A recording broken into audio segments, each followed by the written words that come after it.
They say a man's home is his castle, but I never understood what that really meant until the day I came home early and found another man's DNA in my bedroom trash can. My name is Robert Brennan. I'm 52 years old, and I'm about to tell you how I destroyed my cheating wife's life so completely that 6 months later, she's still picking up the pieces. This isn't a story about forgiveness or second chances. This is about what happens when a woman betrays the wrong man, a man who spent 30 years building something she thought she could tear down in an afternoon. She was wrong, dead wrong, and by the time I was finished with her, everyone in our small town knew exactly what kind of woman Carol Brennan really was.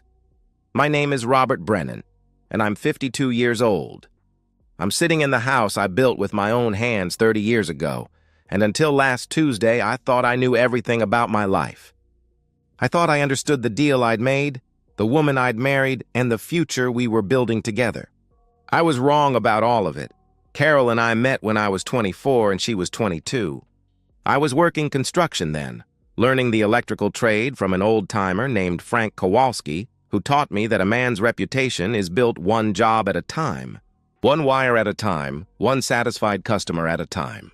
Carol was waiting tables at a diner on Route 9, saving money for community college. She had this laugh that could fill a room and a way of making everyone feel like they mattered. We fell hard and fast. 6 months of dating that felt like 6 years. I proposed on a Friday night in her tiny apartment, getting down on one knee next to her second-hand couch with a ring I'd saved 3 months to buy. "Will you marry me?" I asked, my voice shaking. "Yes," she replied before I'd even finished the question, tears streaming down her face. We married 4 months later in a small ceremony at St. Mary's, honeymooned in the Smoky Mountains because it was all we could afford, and started building what I believed would be our forever. Those early years were lean but good. I was working 70-hour weeks, taking every job I could get, slowly building my client base.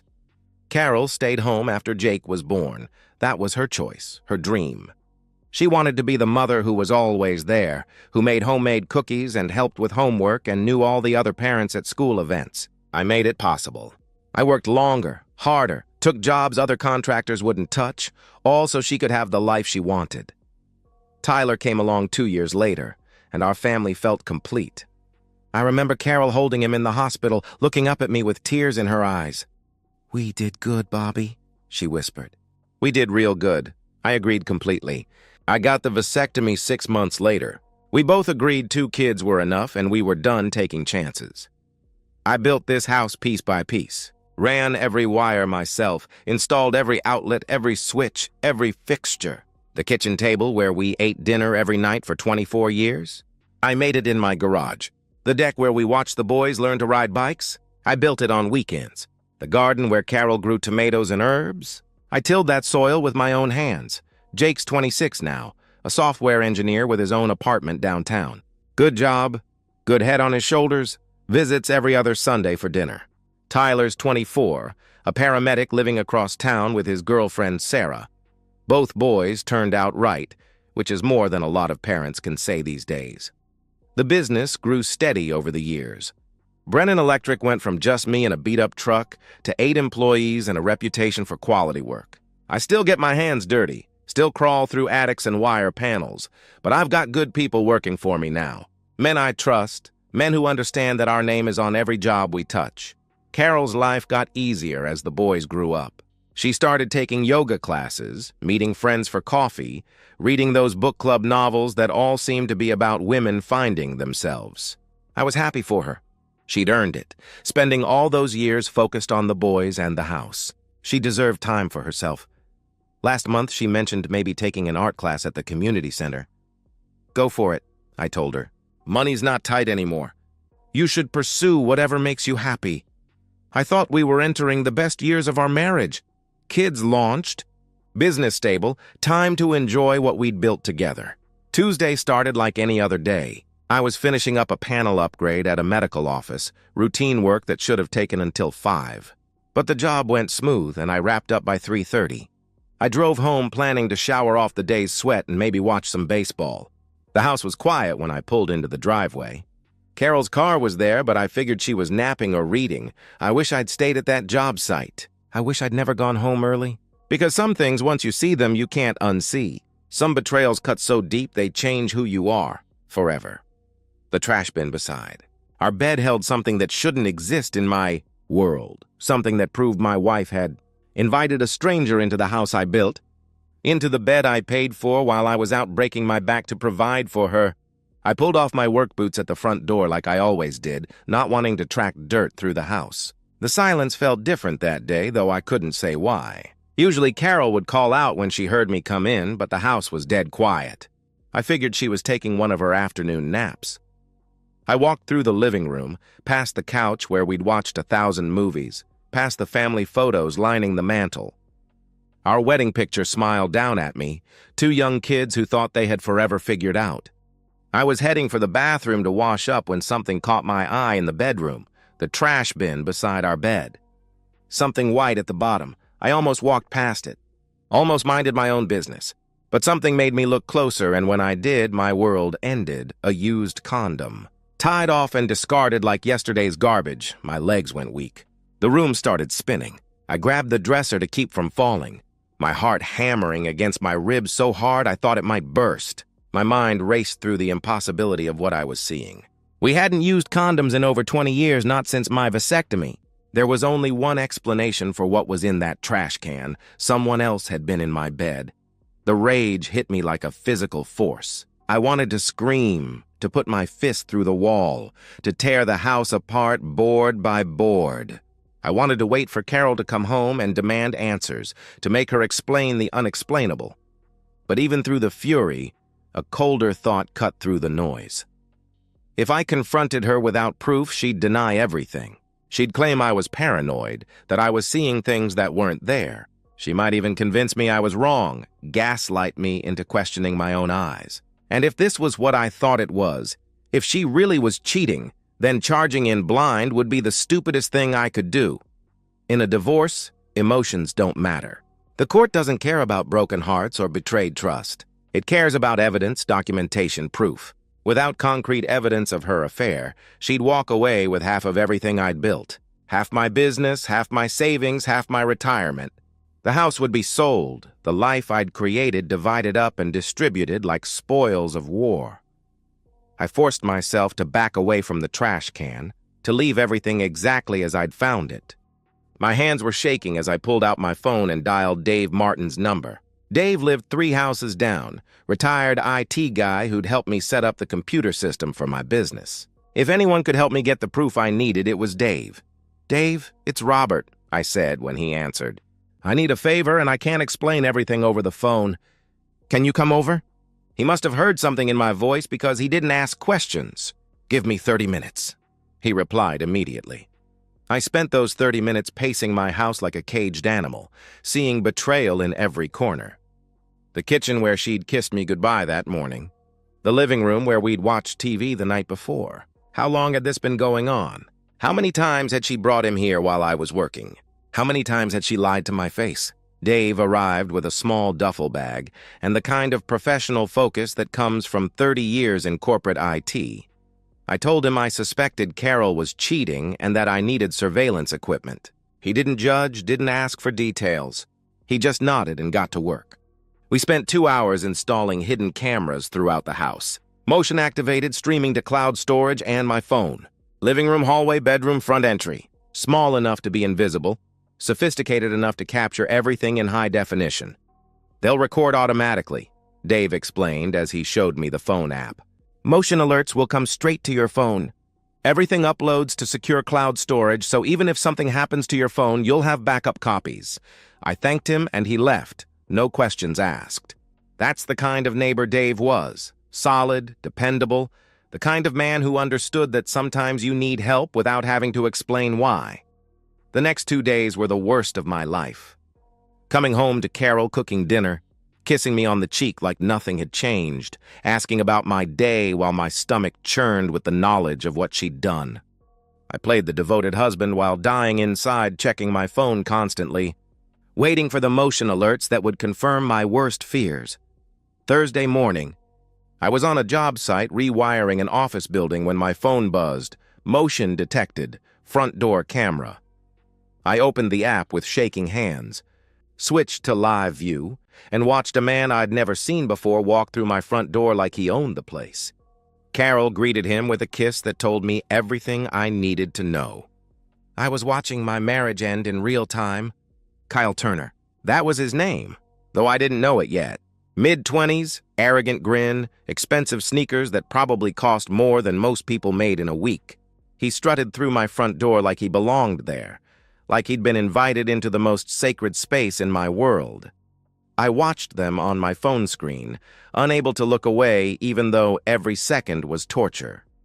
Carol wrapped her arms around his neck, pulled him close, kissed him with a passion I hadn't seen from her in years. They whispered to each other, laughed at private jokes, touched each other with the casual intimacy of people who'd done this before. Many times before, this wasn't some moment of weakness or a one-time mistake. This was a relationship. They moved toward the stairs and I knew where they were going. The bedroom camera would activate soon, and I'd have to watch my wife betray 26 years of marriage in the bed where we'd conceived our children, where we'd held each other through bad dreams and good news, where I'd promised to love her until death do us part. I stood up from the electrical panel I was working on, my tools forgotten. My foreman, Tony, looked over at me with concern. "You okay, Robert?" he asked, noticing my pale face. "Family emergency," I answered, my voice hollow. "I have to leave." He nodded immediately, concern in his eyes. "Go. We'll handle things here." Tony had worked for me for 8 years. He'd never seen me leave a job unfinished. I walked to my truck in a daze, propped my phone on the dashboard, and started driving home. The bedroom camera had activated. Carol and Kyle were undressing each other, falling onto the bed I'd assembled myself 15 years ago. I watched my wife's hands explore another man's body, watched her arch her back as he touched her, watched her become someone I didn't recognize. The drive home was surreal. Stop signs, traffic lights, suburban streets where neighbors walked their dogs and kids rode bicycles, all while I watched my marriage disintegrate on a 6-inch screen. I wasn't thinking anymore. I was operating on pure instinct, some primal part of my brain that understood only territory and violation and the need to defend what was mine. I pulled into my driveway and parked quietly. The sounds from inside the house reached me before I'd even opened my front door. Moaning, laughter, the rhythmic creak of bed springs that had supported my sleep for 15 years. I climbed the stairs slowly, stepping over Kyle's shirt, Carol's jeans, underwear scattered like evidence of her betrayal. I paused outside the bedroom door, listening to my wife make sounds she'd never made for me. Then I kicked the door open so hard it slammed against the wall. The scream that came from Carol was pure terror. Kyle scrambled to cover himself, his face draining of color as he saw me standing in the doorway. For a moment, nobody moved. We were frozen in this tableau of betrayal and discovery, like actors who'd forgotten their lines. Then something cold and violent took over. I crossed the room in 3 steps, grabbed Kyle by the throat and threw him off my bed. He hit the floor hard, gasping for air. I drove my fist into his jaw with 30 years of construction work behind it. The impact sent him crashing into the wall, blood spraying from his mouth. "Stop!" Carol screamed, but her voice seemed to come from very far away. "Bobby, please stop!" Kyle tried to get up, tried to speak through the blood. "I'm sorry, man," he gasped. I didn't want explanations. I wanted him to understand that there are consequences for touching another man's wife in his own bed. I drove my knee into his ribs repeatedly, feeling them crack under the impact. Kyle's begging turned to sobbing, but I wasn't done. I kicked him in the groin with the steel-toed work boot I was still wearing, a devastating blow that dropped him to the floor. Screaming, "Get out of my house before I kill you," I said, my voice dead calm. Kyle crawled toward the door, leaving a trail of blood on the hardwood floors I'd installed myself. He tumbled down the stairs, dragged himself across the living room, and collapsed on my front lawn. I watched from the doorway as he pulled himself into his car and sped away, probably heading for the emergency room. I turned back to Carol. She was wrapped in our bedsheet, sobbing, mascara streaming down her face. She looked small and pathetic and nothing like the woman I'd married. "Get dressed," I told her. "Bobby, please." She tried to speak, to explain, to make excuses. Let me explain. This isn't— Get dressed, I repeated, cutting her off. She obeyed. 5 minutes later, she appeared at the top of the stairs, fully clothed but still shaking. She tried to talk again. "Bobby, I'm sorry," she pleaded.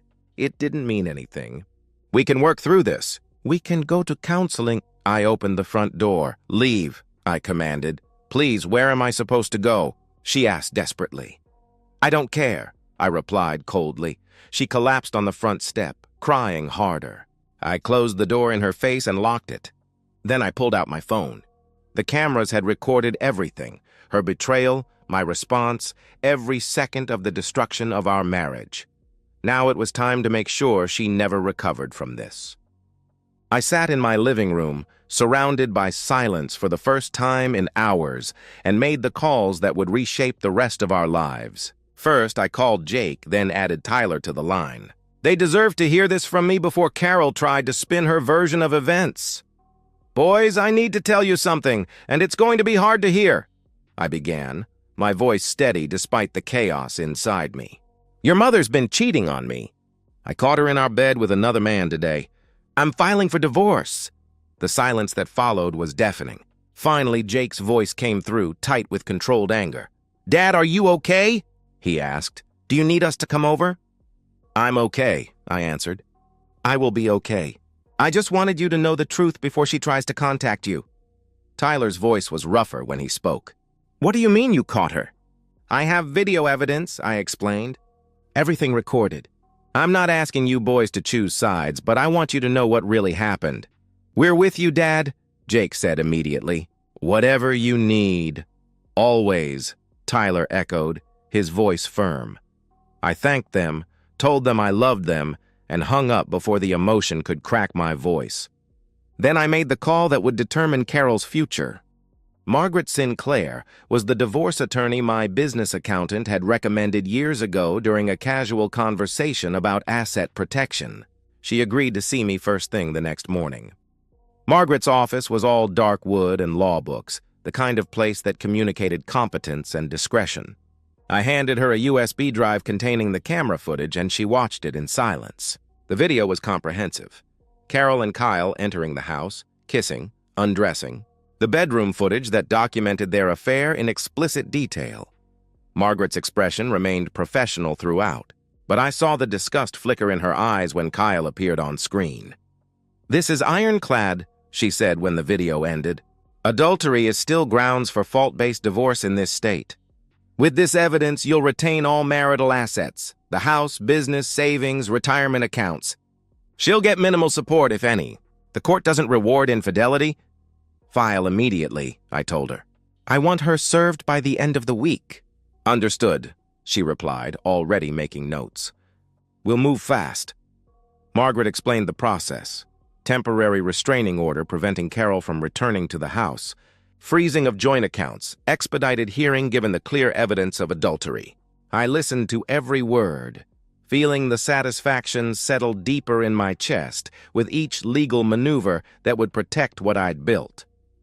While I was planning Carol's legal destruction, she was discovering the personal cost of her betrayal. She tried calling Jake repeatedly. He ignored her for 2 days before finally responding via text.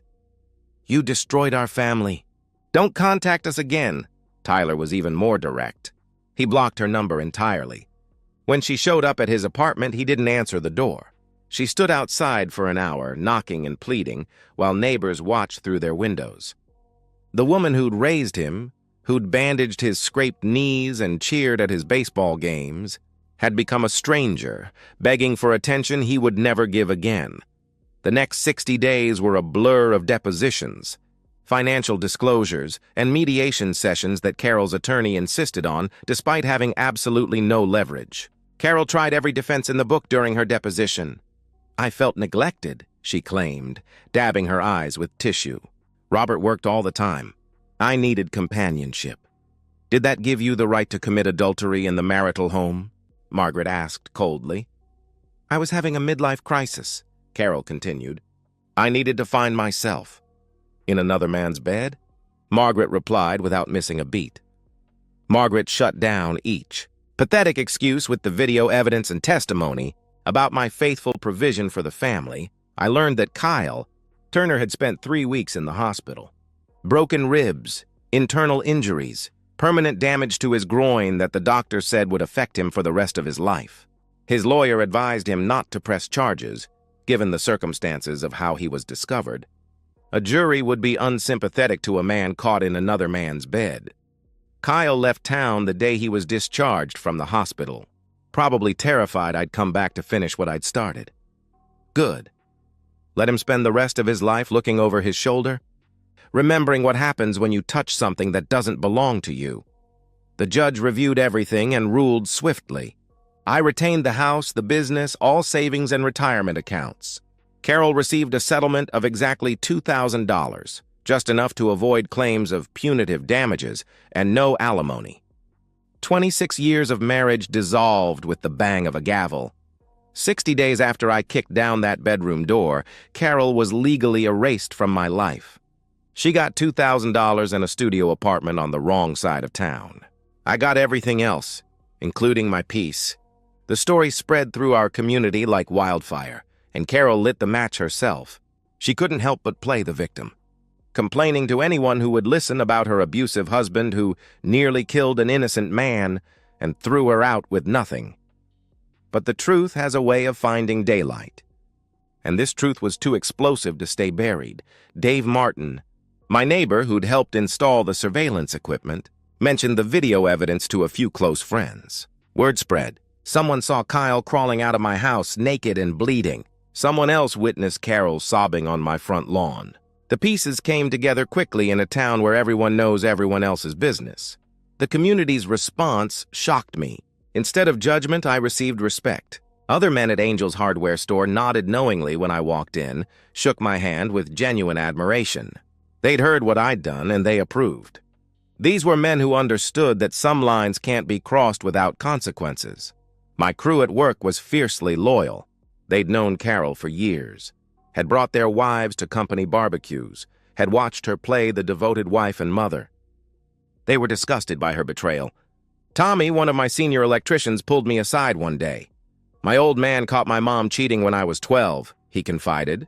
Didn't have the balls to do what you did? Lost everything in the divorce. I respect you for standing up for yourself. Thanks, Tommy, I replied, appreciating his honesty. I realized my reputation hadn't been damaged. It had been reinforced. I was seen as a man who defended his territory, who didn't tolerate disrespect, who responded with appropriate force when crossed. There was an old-fashioned masculinity to it that resonated with working-class men who'd built their lives with their hands and understood the value of what they'd created. Meanwhile, Carol's world crumbled piece by piece. She moved into a studio apartment in Riverside Gardens, the kind of complex where police sirens wail at all hours and the parking lot is littered with broken glass. Peeling paint, thin walls, the smell of someone else's cooking always in the air. She took a job as a cashier at Dollar General, making $12 an hour, less than she used to spend on a single lunch with her book club friends. Those friends abandoned her one by one. The women who'd shared gossip and wine at monthly meetings suddenly had no time for the pariah who'd destroyed her family. Some felt she'd brought shame on all wives. Others simply didn't want the drama. The social circle she'd enjoyed as my wife closed ranks against her, leaving her isolated and alone. Carol made one final attempt to reach our sons, writing them a long letter explaining that she'd made a mistake, that she loved them, that she hoped they could forgive her someday. The letter was filled with self-pity and blame-shifting, painting herself as a confused woman who'd lost her way. Jake's response was brutal and final when he called her after receiving the letter. "You didn't just cheat on Dad," he told her coldly. "You betrayed all of us. You chose a stranger over your family. Don't contact us again." Tyler didn't respond at all. Kyle Turner's fate reached me through mutual acquaintances. The damage I'd inflicted was permanent. Chronic pain, expensive ongoing medical treatment, and injuries that would affect his intimate life forever. He'd left town immediately after being discharged from the hospital, terrified I might come back to finish what I'd started. Rumor said he moved 3 states away and tells people he was in a car accident. The irony wasn't lost on me. Kyle thought he was just having fun with a lonely housewife. He didn't realize he was touching something that belonged to a man who'd spent 30 years building and protecting everything he had. Now Kyle would spend the rest of his life remembering that mistake every time he tried to walk without pain. 6 months later, I sit on my back porch on a Saturday evening, and for the first time since that Tuesday, I feel something close to peace. It's a Saturday evening in late autumn, 6 months after the divorce was finalized. I'm sitting on my back porch with a beer in my hand, watching the sun set over the yard I landscaped 20 years ago. The maple tree I planted when Jake was born has turned brilliant orange. The deck I built still holds my weight, still provides the perfect view of everything I've created. The house is quiet, but it's not lonely. Jake and Tyler are coming over for dinner, steaks on the grill, a tradition we've started since the divorce. They arrive every other Saturday now like clockwork. We don't talk about Carol anymore. We don't need to. Life looks different now. I've redecorated the bedroom. New furniture, new paint, new everything. The cameras are still installed throughout the house, but I rarely check them. There's no one to catch anymore, no secrets to uncover. The house feels clean again, like it's truly mine for the first time in years. Business is thriving. Word spread about what happened, and instead of losing clients, I gained them. Other men want to hire someone strong, someone who doesn't back down when pushed. The respect I see in their eyes tells me everything I need to know about how the community views my response to betrayal. Jake arrives first, carrying craft beer and wearing the confident smile of a man who knows his father fought for their family's honor. Tyler pulls up 10 minutes later, still in his paramedic uniform, bringing dessert from the bakery Carol used to frequent. We embrace, solid, masculine hugs that communicate everything without words. Over dinner, Jake raises his bottle. To moving forward, he says, meeting my eyes. It's become our family motto, not forgetting the past, but refusing to be trapped by it. We clink bottles, and I feel the satisfaction of a job well done. To moving forward, Tyler and I reply in unison. After they leave, I sit alone on the porch again. Sometimes I think about Carol. Wonder if she's learned anything from the destruction she caused. But the thoughts are distant, abstract, like remembering a stranger. I think about Kyle, too, somewhere out there living with permanent consequences for temporary pleasure. I don't feel guilty. I feel justice. I look at my house, the one I wired, the floors I laid, the life I created from nothing. Carol tried to tear it down. Instead, she destroyed herself against its foundation. Some men rebuild after betrayal. I did something better. I made sure there was nothing left to rebuild from. And in the ruins of what she destroyed, I'm still standing in the house I built, stronger than before. And that's the end of today's story. If you enjoyed it, please give this video a thumbs up and drop a comment below. Your support helps the algorithm push my content further. If you're new to the channel, don't forget to hit that subscribe button. It really helps me keep creating more stories for you. Thanks for watching, and I'll see you in the next one.